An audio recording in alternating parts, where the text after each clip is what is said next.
Hey, greetings, friends. Jacque Howard here, and welcome to Trenton 365 presents Jacque's Reach, an eclectic mix of content not only produced by myself, but also from other contributors who you'll be meeting in the near future. Some old names you may remember: Jeff Stewart, who's a filmmaker, as well as Jamal R. Green. He and I have started JA Media, and Jamal is a photographer as well as a filmmaker. And there's a bunch of other folks who are coming on, such as Joel E. Smith, who's a musician and also an educator. And then we've got some surprises coming down the pike as well. But you can always expect to find some eclectic content, probably throwing in lots of different art, because I feel art is one of the things that drives our society. And I believe that together we can build a better community for everyone by being more civically engaged, which is why when I designed REACH, which is an acronym that stands for Recreation, Environment, Art, Civics, and Health. Under each one of those five categories, I like to partner with organizations, nonprofits and for-profit businesses, as well as agencies and causes to assist them to control the narrative and help them get the message out. For example, nonprofit organizations like the one I'm about to bring on in a moment, that's represented by new Executive Director Suzanne Elliott, they're always in a space where they're looking for opportunities to set themselves apart in the industry of nonprofitism, about what they're doing, who they are engaging with, etc. And we all know that in areas of where we are here in Mercer County, New Jersey, it's a quite affluent area. But there's also a lot of organizations who are constantly fighting and competing, in some words, for certain types of funding that may be coming from the national or federal, from private grants. So with that, I've decided to design my media approach to assist those organizations, ones that I have a personal relationship with, ones that I know are actually doing the work. They've got boots on the ground, so to speak, and they are making a difference in the community where I can attest to what they're doing. So with that, I'm going to be sharing more about those nonprofit organizations like the one I'm bringing on right now, represented by Suzanne Elliott. And Suzanne and I have a couple of different things that have our relationship and friendship overlapping. We are both involved in the Coastlands Presbytery. I at Westminster Presbyterian Church, and she's affiliated with Pennington Presbyterian Church. We're going to talk a little bit about that. But Suzanne, welcome to the program. Thanks, And Jacque. Thanks for having me. hi there. And I'd like for you to introduce yourself, share a little bit about who you are, your background, etc. Touch on your faith, and then let's start talking about this organization that you're leading from the executive director position, Girls on the Run, New Jersey. Absolutely. So my name is Suzanne Elliott, and I have worked in the nonprofit sector for over 20 years, so it's really been my life's work. I have lived many different places, so have worked in the nonprofit sector, kind of from coast to coast, in New York City for some national organizations, in Los Angeles. I was also a consultant for nonprofit organizations for about 8 years when I was living in LA. Back on the East Coast in New Jersey. I actually realized today this is the sixth anniversary of moving to New Jersey for me. So, auspicious day to be speaking to you. Um, Congratulations. yeah.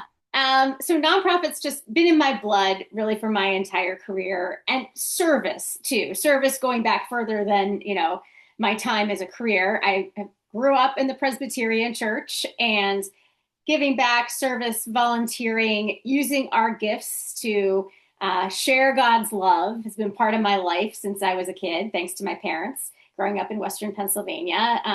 And then I went to college in North Carolina. I lived overseas. I've lived in Chicago. I've lived lots of different places.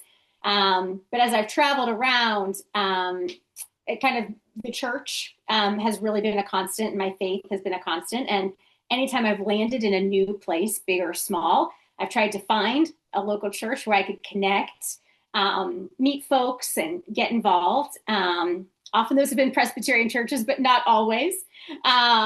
And then the other thing I've always done is get involved in volunteering. That's how I've made just amazing friends in all the places I've lived, is by volunteering. So when I landed here in New Jersey, I was still working as a consultant for nonprofit organizations for my firm in Los Angeles. And I started volunteering. So I was coaching for Girls on the Run. I've actually been involved with Girls on the Run for over 15 years. I started as a volunteer coach. I served on the board out in Los Angeles.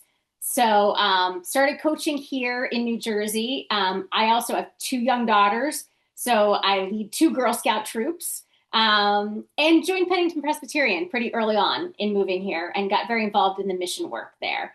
And so that's always been kind of like my faith, finding a church home, and volunteering have just been cornerstones of my life. And then my professional work in nonprofit has been just a kind of a nice addition to all of that. So I became the executive director of Girls on the Run, New Jersey East 3 years ago when the founder, Sydney Davis, who had taken the organization for 20 years, just amazing founder and leader, decided to step aside and pursue some other things. And I said, wow, what an opportunity to take my volunteer passions and my professional background and bring it together and lead this organization. So that was 3 years ago. And it's my dream job.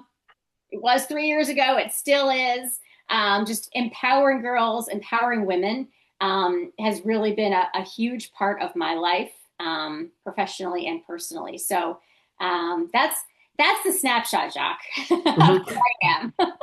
Yeah, so what I like to tell folks on my programs is that this short amount of time for us to be together, there's absolutely no way that you're going to be able to get the full in-depth perspective. That's why it's important to have a writing utensil and a piece of paper. And if you're driving or if you're listening on one of the podcasts and Spotify or something like that, please just wait till you get to a safe space. But always, I'm always encouraging folks to follow up at a later time because when we do that, that's when we start that whole chain reaction of relationships. And then, oh, wait, you realize you have something else in common and then something else in common. And then, oh, let's meet for coffee or tea or go for a walk or something like that. And before you know it, years have passed. And you realize that, hey, I've developed these friendships and they may be specific around this particular thing. But at the same time, in the interconnectivity of us as humans, like that fabric of humans, that's how we stay so strong because we're Absolutely. all interwoven together. So now when Yeah. we're looking at each other from the other side, it's not a stranger. There's a familiarity in some capacity. So thank you for your dedicated work to nonprofits, but also specifically to Girls on the Run, and now Girls on the Run in New Jersey. I want to talk about what inspired you to get involved in this particular organization. One, besides the gender identification of it, but was there something about the fitness aspect or something like that? Yeah, I love that question. So when I was living in New York City about 15 years ago, I was single, I didn't have kids, but I had an amazing urban family of other young women and men who were involved kind of in nonprofits, and many of us were also runners. Hmm. And so, like, we all trained together for marathons and triathlons. And a couple of those women were involved with Girls in the Run in New York City. And they got me involved and said, hey, I think you'd really enjoy volunteering at the 5K. And so I did. And we call them running buddies. I was a running buddy for a third grade girl who I met that morning. We ran, 3 miles together. And I was totally sold by the finish line. Like, this is just amazing. This is the program I wish I had when I was a kid. Hmm. You know, it's about physical fitness, but it's also about building confidence. It's about mental wellness. I mean, it just builds up girls to show them they can do anything. And our mission is inspiring girls to be joyful, healthy, and confident. And it is those three things kind of in equal measure that we do. So that was my initial spark. And then, like many things in life, the deeper you get into it, the more passionate you are. So, when I started coaching, I really saw the impact on girls, on girls who, are going to go on and be athletes, and girls who are probably never going to play sports, but they know now that they can be active with their bodies and they feel more confident. And then when I became a mom myself, and I have two daughters, they have both been involved in the program. And so then seeing the impact on my own kids, has been transformational too. Mm. That's also very inspiring to me to know that there's a multi-generational approach to this. I mean, you've been involved for decades in this. It's something that immediately clicked, and you said, "Hey, I'm going to jump in." almost like your faith. Like you kind of get into it before you know it, you take a step and another step, and then you're moving, then others are around you, and then you're, fully assimilated into this lifestyle, and you're working to get better at it. I'm going to jump around a little bit here, but I know the organization has programs for third to fifth grade, sixth to eighth grade, 16 to 18. Mhm. I'd like for you to talk about those three different age groups, why they're broken down that way.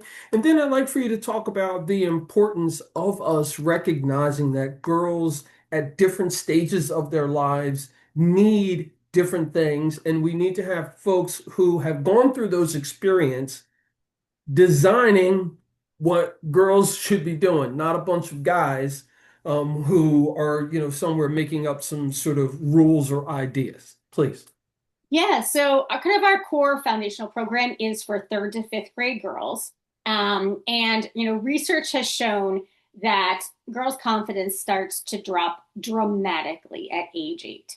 And if you've ever been around kind of a 6, 7-year-old girl, they most of them are just like oozing confidence. And then you do see a change at like age 8 and 9, confidence starts to drop. And so we know like that's the moment to step in and give them all the tools to like see their own power, recognizing their strengths, being able to express their feelings, building positive friendships, all of that good stuff. That's the time to start it. And then girls also drop out of sports at just a really high rate. And that kind of by the time they get to middle school is when that really starts dramatically. So kind of that both sides of the coin, right? Of like the emotional, mental wellness as well as physical health. There's a lot of research behind why we start in third grade and try to jump in kind of almost preventatively before some of this stuff starts. Then sixth to eighth grade, I mean, it's, probably anyone who's listening, it's no news to hear that middle school's tough, right? It is a tough age for boys and girls. Mhm, I have a seventh grader right now. I'm living in my house right now. mhm. And so middle school girls, we have kind of the core pieces of Girls on the Run: building confidence, understanding your emotions, building positive peer relationships and mentor relationships. That's all the same for our elementary and our middle school. Those foundations are the same, but we teach it a little bit differently with middle school, right? Mhm. Different exercises, it's different lessons, it's a little bit different. It's age appropriate. And so that's a great program. It is smaller for us. Middle school girls have a lot of other activities. If they haven't been involved in Girls on the Run in the past, it's sometimes a little bit tougher sell to get them involved, but we really believe in that middle school program too and are working to grow it. And then in high school, we have our junior coach program. So, girls who have been part of the program or who haven't, who want to give back, who want to mentor younger girls, they can be a junior coach. And this is an awesome program because not only are they volunteering and helping the adult coaches to lead a team, but our junior coaches go through the same training that our adult coaches go through. So they're learning kind of the whole research behind the curriculum. They're learning how to facilitate groups, how to manage behaviors in a group with young kids. So it's like amazing learning for them as well as that hands-on volunteering. So junior coaches are awesome. And of course, the girls love connecting with them. I mean, having like a cool 16, 17-year-old girl junior coaching your team, I mean, they love it. So, yeah. And so we really we've been around for 25 years now. So working to keep our alumni engaged and hopefully coming back, coaching, having their own kids join Girls on the Run. That's kind of right where we are now in our organizational life cycle. Mm. Well, thank you so much. I'm speaking to Suzanne Elliott, who is the executive director of Girls on the Run, New Jersey. Suzanne, you came on, you said or the website says in 2022.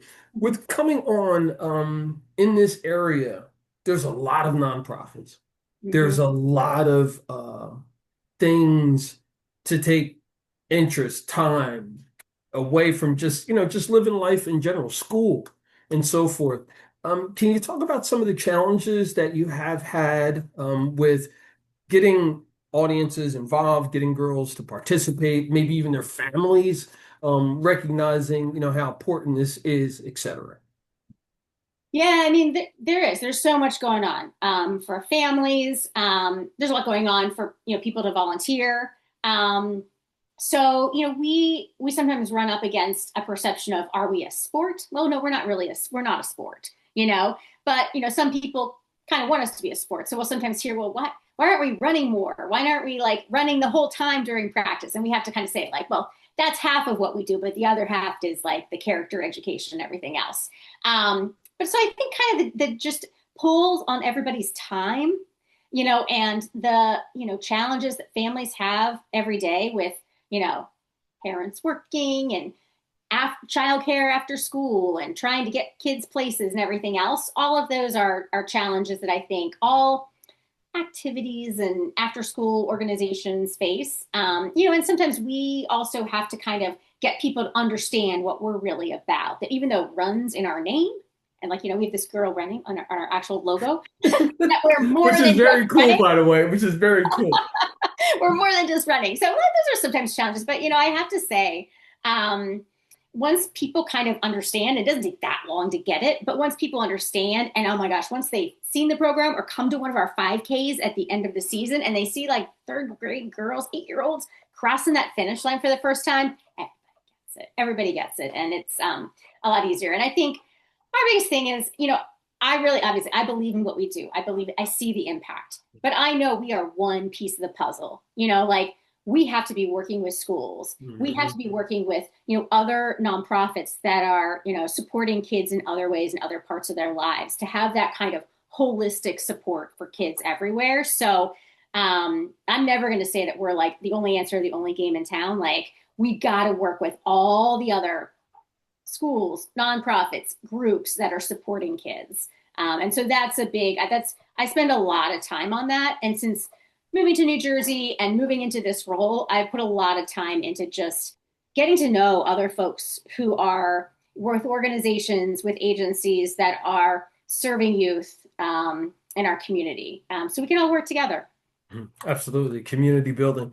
And those of us who are of the Christian faith, I mean, Scripture talks about, heaven as a physical place that's going to be diverse and have people from all different backgrounds and so forth. So wouldn't it behoove us to start thinking about that, how we're living on Earth right now? I want to talk about the 4 C's, which I think is very clever marketing that was done. Confidence, character, care, and connection. Can you touch on each one of those a little bit? Oh boy. Okay. Well, I will give you the bigger context. We didn't make that up. That is actually, I think we don't take credit for it. All right. So in the positive youth development field, those are that's the research behind positive youth development curricula. So a lot of like the social emotional learning curricula that schools use that, other organizations like Scouts of America, Girl Scouts, Boys and Girls Club, a lot of us focus on those, 4 C's plus one, as they say, are used by many of us to say, like, these are the things that are most important in youth development. Having said that, yeah, it's about the whole kid. And this applies to boys and girls. It's not unique to girls, but it's about like understanding yourself and then looking outside of yourself to like the people around you, so the caring and the connection, and then beyond just your immediate circle of peers and family and, school and everything else to the bigger community and who am I in this bigger community and how can I be part of it and give back to it? And so like those kind of like concentric circles that get bigger, that's the way our curriculum is structured and how we try to like teach kids. That's great to hear that. I'm getting more and more excited. I think that you are a good representative for the organization. Your enthusiasm it's coming across. I hope that folks who are going to see this and hear this will reach out. Can you touch on some of the things that the organization could use at this moment, whether it's time from people, talents, their treasures, et cetera, and how they can reach out and if there's a particular appeal that you have? Yeah. So because our programs are completely delivered by volunteers, I'm always going to be asking for volunteer coaches. That's always a need. I think we do a really good job of retaining our volunteers. About 60% come back season after season, but there's another 40% we have to recruit every fall and every spring. And, I'd say to folks who think, oh, I don't have time for that, the commitment is an 8-week program, and teams meet twice a week for an hour and 15 minutes. So you're talking 2.5 hours a week. And sometimes coaches who can only coach once a week, they're for an hour and 15 minutes for 8 weeks. And you do a little training up front to understand, how to deliver the program. It is a commitment, but it is also, I think, a pretty reasonable for a lot of people if you have some time after school or kind of that 5 to 6 p.m. time frame. So volunteer coaches for sure. We have a fall season that runs from the week of September 22nd till Thanksgiving. And then our spring season will start up again in early April. So that's always my ask. And then beyond that, if you know a girl in 3rd to 8th grade in your life, or, neighbor or anybody at your church, anywhere, who you think would, and well, it's for every girl. This is for every girl. So you don't have to think it would be good for her. It's good for everybody. But tell them about Girls on the Run, and tell them to check out, see if it's at your school or at your local park. And join. And, our program fees are totally sliding scale. So families just kind of pay what they're able. We use grant funding to subsidize all of our teams in Trenton. Spreading the word and encouraging families and girls to sign up for Girls on the Run would be the other big thing. All right, great. And with that, I want to finish up and talk about the 5K. Yeah. 5K that's coming up, and where it's going to be, and how folks can find out more about it. Yeah. So our season always ends with a 5K.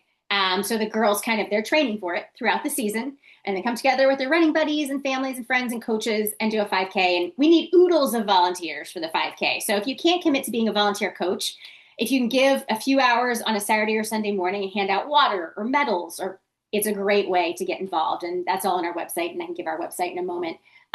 So our fall 5K will be, we're still nailing down date and location, coming soon, but mid-November.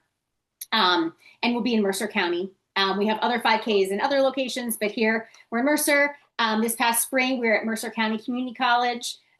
In the past, we've been at the ETS campus. So we're kind of moving around. We're looking at some different locations. So hopefully more news, Jacque, coming very soon on the where and the when that we're excited about. But I will say one thing more immediately this summer is we're one of the partners with Cadwallader Park Alliance, Trenton Walks, Trenton Central High School, and then City of Trenton Department of Recreation and Health and Human Services for a fun run series on Wednesday evenings at 6 o'clock in Cadwallader Park. It's free, open to all ages, all abilities, running, walking, whatever you want to do. You want to do the 5K for the cross country course, go for it. You want to kind of do some small loops walking with us on the paved path in Cadwallader that's beautiful now. So that's another opportunity to just really be part of the community and be active this summer and get to know some folks, like-minded folks who are, trying to empower youth. So Cadwallader Park, Wednesdays at 6 o'clock this summer, every Wednesday through August 13th. Fantastic. Thank you for getting that plug in there for Trenton, the recreation department. And Suzanne, I'm super excited to hear more about what's going to take place with Girls on the Run. And I can kind of envision myself showing up at some of these 5Ks and maybe assisting in some capacity and bringing some folks from Trenton 365 and WIMG to come out and, volunteer in some capacity and offer up some support to the girls so that they can grow in their confidence, character, care, and connection. We didn't even get a chance to talk about the financial aid portion, specifics on the life skills, or dive down deeper into the curriculum, which I look forward to doing in the near future. Suzanne Elliott, thank you so much for your time today. Thanks, Jacque, for having me. Really enjoyed the conversation. You're welcome. And there you have it, folks. Another opportunity for you to connect with someone who's doing some wonderful work from the executive director position with the nonprofit organization Girls on the Run, based out of New Jersey. Make sure you reach out to Suzanne Elliott and ask her what she needs. Maybe it's a volunteer. Maybe you want to be a coach. Maybe you're an avid runner. Maybe you have a connection with some gear. Maybe you can offer up some shoes or socks or something like that through one of your corporate connections. Remember, folks, it's always about justice, peace, and humility.